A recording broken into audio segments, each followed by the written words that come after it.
Hi everyone, welcome to my channel Notes from the Sewing Room. My name's Becky. In today's video I'm doing a sew along for a super easy, super speedy table runner. This can be for Christmas, this can be for weddings, this can be for any occasion that you want it to be, but it's super quick and I think you're going to love it.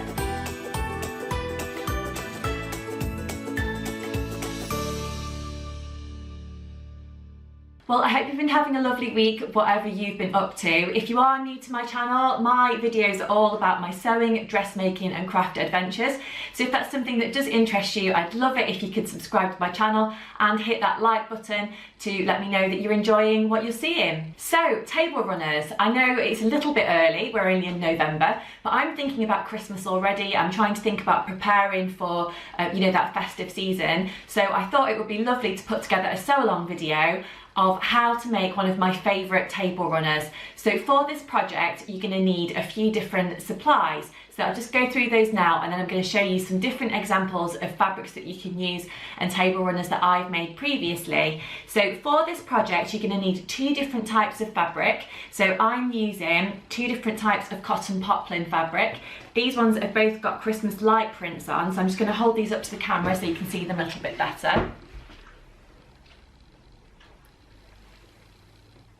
You can literally use whatever kind of fabric you would like. I'm going to tell you the measurements of fabric you'll need in just a while. You're going to need some pins. So I've got my trusty pin dog here and he's got lots of different pins in there. So you won't need that many pins, but if you've got a pin cushion handy, that's always really good. You're going to need a tape measure or a ruler, so whichever you prefer. You're going to need either a pen, pencil or some chalk. I tend to use just children's chalk from a kind of craft section in any, haberdashery shop or local kind of hardware shop where you can buy children's chalk. Obviously you can use dressmaking chalk as well if you'd like to. And I've got two pairs of scissors, but one pair of scissors will be fine if that's what you want to use. I've got one large pair of scissors, so that's going to be for cutting my fabric, and a small pair of scissors just for cutting the threads from the sewing machine. You are also going to need a sewing machine. So I'm using my Husqvarna 670 machine, but you can use whichever machine you would like as long as it's a sewing machine basically. And you'll also need some thread. So you're going to need the thread that matches the back of your table runner. So for me, I've got this navy coloured cotton poplin, which is going to be the back of my table runner. So I'm using navy cotton in the top of my machine and also navy in my bobbin as well. Now for this project, you're going to need 45 centimetres of the backing fabric. So for me, I'm using, like I said, the navy. And then for the centre section of the project, you're going to need 30 centimetres. So I'm using this lighter coloured blue. You can really play around with these measurements if you wanted your table runner to be narrower or wider or longer. So in terms of the length of my table runner, in this case, I'm going to go for 1 metre. So I've got 1 metre of each of the different cotton poplins, and that's going to form my table runner. Before we get going, I'm just going to show you some examples of table runners that I've made before. So as I said, you can use any kind of cotton poplin fabric, perhaps a quilting cotton would work fine. Basically anything that's not too heavy, but it's got a little bit of structure to it. Some of the table runners that I've made previously, I've got a green and kind of gold coloured one here. I used some Noel cotton for the outside, and then I've got some reindeer cotton for the centre section. I made this one last year and I got the fabric from Minerva Crafts. If you hold this one all the way out, you'll find that you've got a triangle shape at one end and exactly the same at the other end as well. And then the centre fabric obviously is here, and then on the back it's got the green. Another one that I've made for my dining room table this Christmas is this one here. So it's got a lovely dash hound design on, which I just love. You'll know if you've watched any of my other videos, I'm a big dog lover, so this fabric just kind of jumped out at me straight away. Actually, you can see my Labrador just in the background there. He's just decided to go for a little walk. Yeah, so this one, I've made this one a little bit longer, so this is actually 2 metres. You'll see that I've got a navy coloured backing fabric on this one as well, which is the dash hounds here, and then the centre fabric is this lovely cream fabric. So again, I'll show you the back, and both ends of the table runner are the same with the triangle. And two other table runners that I've actually made for family members for Christmas this year are made using this kind of pug themed fabric. So again, they're both dog lovers, so why not? I thought this was going to be a fabulous gift. So I've used a grey for the backing on this, and then a blue for the centre. So this one is slightly shorter than my previous dog fabric. This one is a metre in length, and I've made it also slightly wider. So for all of the measurements that I'm talking about in this video, I'm going to put them down in the comments box, so do have a look, and that will hopefully help you if you're putting together a table runner for yourself. So this is my pug themed fabric. So you just see that there. So I don't think you can see the colours very well here, but we've got grey and then we've got the blue in the centre section. I'm going to put some pictures on the screen as well so you can see these a little bit more close up. And then the final one that I've made recently is again using the pug fabric, but I've got some red cotton poplin, which is a kind of spotty design in the centre section. So again, that's that one. So you can really go for whichever design you'd like, and you can really play around with the different fabrics that you use. And like I said, change up the length if you want to, and you can also change up the width. So the first thing we're going to do is measure out the fabric that we need for this project.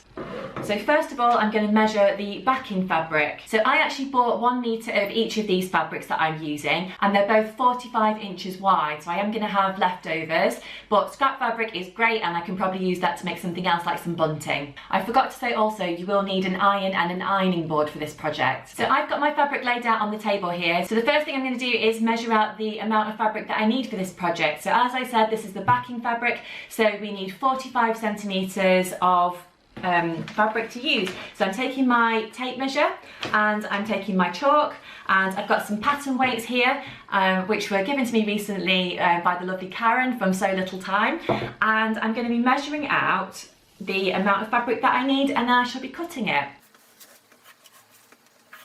So I've measured out the fabric that I need, so the next thing I'm going to do is cut the fabric. It is normally best to cut standing up so that you've got a little bit of a grip on the table. I usually put one hand down and then take my scissors and guide my scissors along the table. Then I'm going to put the scrap fabric to one side. I'm going to use that for something else. So that is our backing fabric cut, and next I'm going to get onto the centre section. So for the centre section we're going to need 30 centimetres of fabric, and again we shall put the scrap fabric to one side and we'll use it for something else.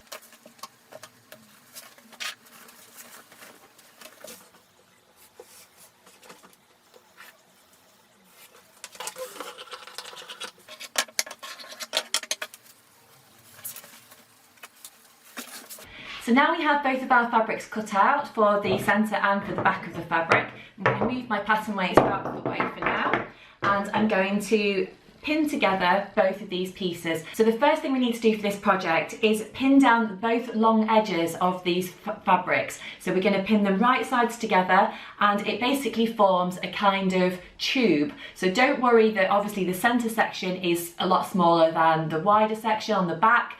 That's absolutely fine. We're just going to pin it together down both edges, and we're going to do that now. If you are more of a confident sewer, you really don't need to pin this. You can just move on and perhaps hold this together with your fingers and just glide it through the machine that way. If you are going to pin it together, it's basically down both long edges. You don't really need lots of pins in there, it's just a case of holding it together so that you feel confident to glide it through the machine at a good speed. So now we're all pinned together, what you should have is a kind of tube section, like I said, like that. So you can see you've got both fabrics there, and you've got this kind of tube section formed. So the next thing we're going to do is stitch down both long edges. I'm using a 1.5 centre seam allowance on both sides.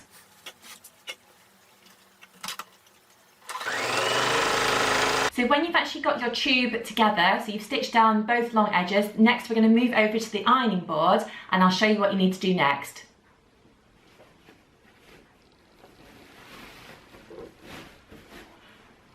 Firstly, we need to fold through our fabric, so we're going to fold it so it's the right way round.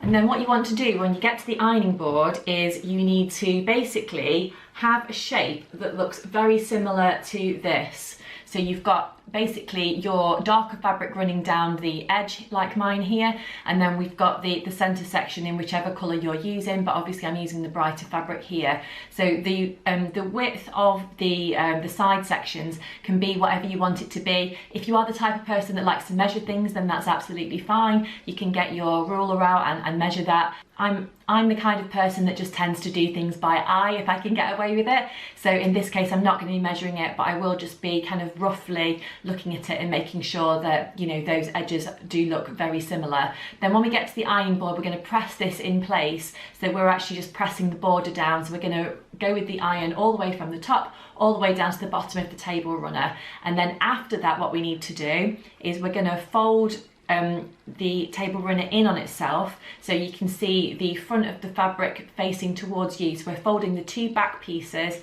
inwards. So we're going to fold them like this, inwards, and we're going to be forming this kind of shape, so it's much narrower. At this point, if you have got any excess fabric at the top section, then just use your scissors just to trim that off. Basically, you want a nice straight edge so that both fabrics are exactly the same length. Take the iron and then give it a press.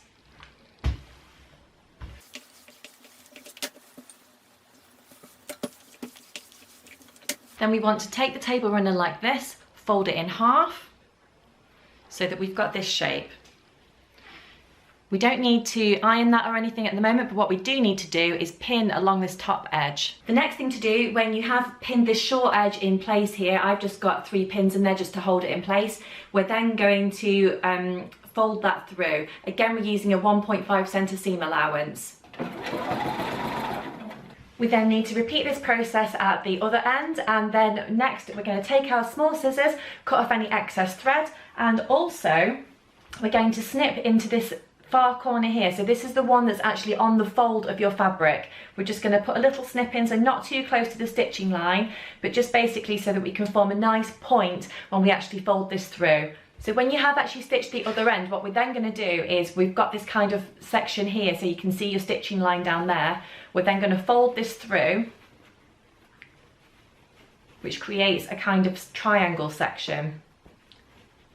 Then we're going to go back to the ironing board and iron this in place so that we get a nice clean triangle. Okay, so we're back at the ironing board. So what we're going to do is we're going to kind of finger press this in place to begin with. We're going to make sure that the seam on the inside is all facing the right way, whichever way you want that to be. And then we're just going to make sure that that lines up really well at the top, so that we've got this kind of triangle section like this.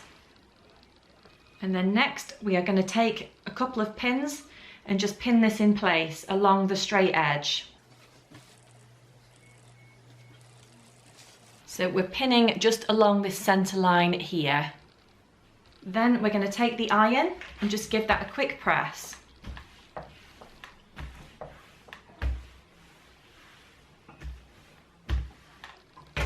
Then repeat that for the other side.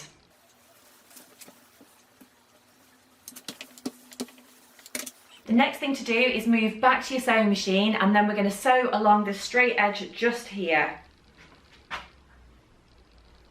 Now you will actually be able to see this stitching from the back side of your table runner as well, so do make sure, if you can, that it's nice and neat and you are sewing in as straight a line as possible. You basically want to line up your sewing machine foot with the straight edge of the triangle. We're sewing as close to the edge of the triangle as possible, so we're not using our 1.5 centimetre seam allowance in this case, we're literally edge stitching. Then you need to repeat this for the other side. So basically what we should end up with is a table runner that's got this nice triangle point section here. We've stitched along the center line here, and we should be able to see your nice stitching line from the back as well. Finally, we're going to move back over to the iron. We're going to give this a final press, and hey presto, you'll have your very own table runner. So there we have it. You should now have your very own table runner. So I'm really pleased with the one that I've put together. So we can see that it's got this lovely shape, and I'm really looking forward to putting this on my Christmas table on Christmas Day. But of course you could use any kinds of fabric you'd want and create these throughout the year for different occasions, or for people's birthdays, or for general kind of gifts if you want to give it to someone else. I've made quite a few for myself as well, even though that's a little bit of a you know, an indulgent thing to do, but I do love a table runner, and they can just just really brighten up the house if you put some flowers on there as well in a nice vase, or you know, or some other kind of centerpiece if you've got people coming around for dinner. So yeah, I'm really pleased with this, and I hope you've enjoyed watching this tutorial. If you have enjoyed watching today's video, please do hit the like button and subscribe to my channel if you haven't already. And thank you very much to everyone for watching, and also for those of you who've subscribed already. It really does mean a lot to me, and you know, I'm pleased that you're enjoying watching these videos as much as I'm enjoying making them. But until next time, I shall leave it there and say thank you for watching, and I'll see you soon. Bye!